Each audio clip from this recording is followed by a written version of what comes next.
हे पण मी आताचा बी संध्याकाळचा बी स्वयंपाक करून ठेवला. याच्यामध्ये चपात्या आहेत, भाजी मिजी कमी पडली तर खा करून दोघ जण काहीतरी. हे पोरी इकडे जा असं. हे पाया मिस्करच्या भांड्यामध्ये मी पैसे ठेवले तर जराशे तुम्हाला चहासोबत डबरोटी निबरोटी आणून खायची असेल तर खा दुकानावर. आणि काल त्या फुटाणी बाईची वाटी आणली होती ना वांग्याची भाजी घालून, ती लक्ष करून देऊन टाक पाय. नाही तर म्हणून माय गीताबाईने वाटी दिली नाही काही नाही पळायला तशात गावाला. आणि तू रे जास्त बाहेर बाहेर राहू नको, दीदीच्या सोबत राह.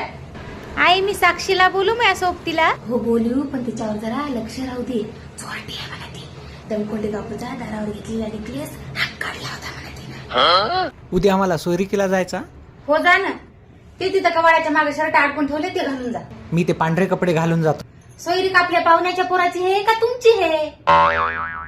जेवलेले भांडे सवच्या सवच हिसवून टाकायचे. मी येवस्तोर ते खरकटे भांडे जमा ठेवायचे नाही. मला एक जरी भांडे दिसलं तर मी एकेकाच्या डोसक्यातच घालते बघा. तुमची आई गावाला गेली की मी मस्त पार्टी करतो मित्रासोबत.